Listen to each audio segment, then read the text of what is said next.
Now, these are the £995 trousers, those, at the centre of a row in the Conservative Party.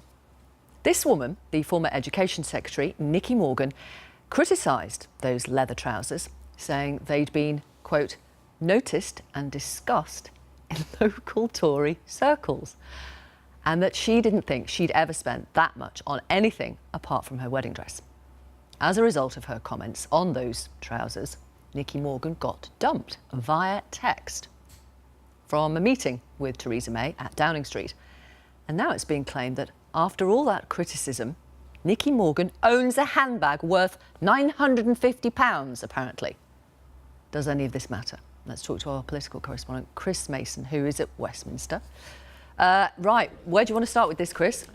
Well, here comes, Victoria, my pitch to the BBC's very first fashion editor. I think it is my career destiny. Let's have a look at the trouser texts that you've been referring to. Well, all of this refers to Amanda Wakely designed bitter chocolate leather trousers.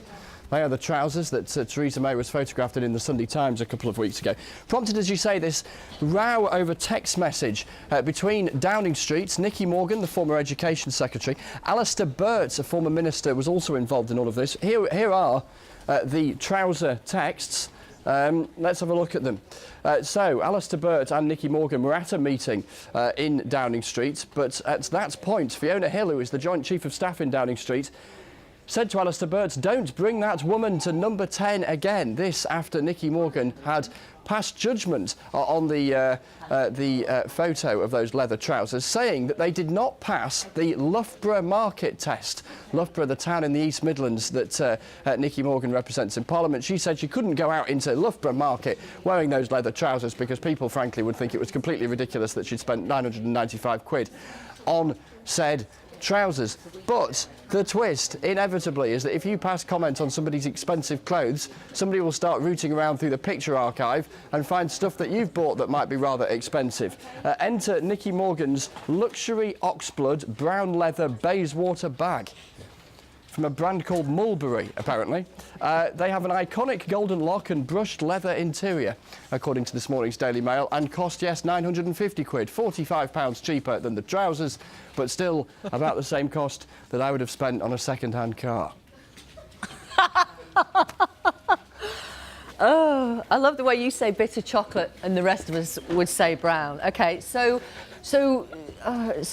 where are we in this row between number 10 and her and Theresa May's people, who protect her and surround her, and the former Education Secretary? I'd love to tell you, Victoria, that this is a row that groans with national import, but that would probably be stretching it a tad. But let me have a go at giving you some sense of why it offers something of an insight into what is going on. Firstly, Nicky Morgan and Theresa May, in case you hadn't guessed it, don't get on. They didn't really get on when they were around the cabinet table, and ever since Nicky Morgan was fired by Theresa May a couple of months ago, there've been plenty of barbs coming from Nicky Morgan in the direction of Downing Street, and she has said that she is somebody who is willing to continue doing that and put her head above the parapet. The other element in all of this is that, you know, some have criticised and regularly criticised a sexist instinct, as they see it in the media, to bang on and on and on about Theresa May's clothes. But ultimately, this was a photograph that she sat down to have taken by the Sunday Times. She wasn't snapped in her constituency going to church by somebody on a camera phone hiding in the bushes. This was something that was pre-arranged. And I'll just end with this final thought. It's not just female prime ministers who have pictures taken of them in clothing that causes a remark. The former prime minister, also in the same newspaper, the Daily Mail, over the summer, wearing Ollie Obar brown jazzy trunks. James, our cameraman this morning, has a pair of them, so that's how I know that they're Ollie Obar. Thankfully, James is not wearing them right now.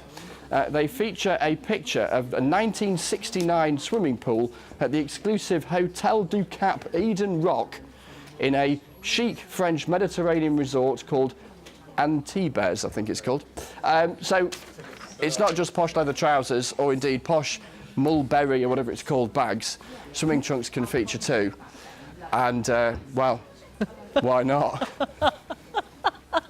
Anyway, there's my pitch to be fashion editor. Mulberry? Am I hearing you right? It's Mulberry, you know that. Sales of those trunks, are they going to go up? or are they going to go down as a result of that photo of Mr. I Cameron? just wonder if those leather trousers might end up in a charity shop in Maidenhead in the Prime Minister's constituency, because she can't wear them again, can she? They might only be 825 quid now. Thank you very much, Chris. Chris Mason, our political correspondent.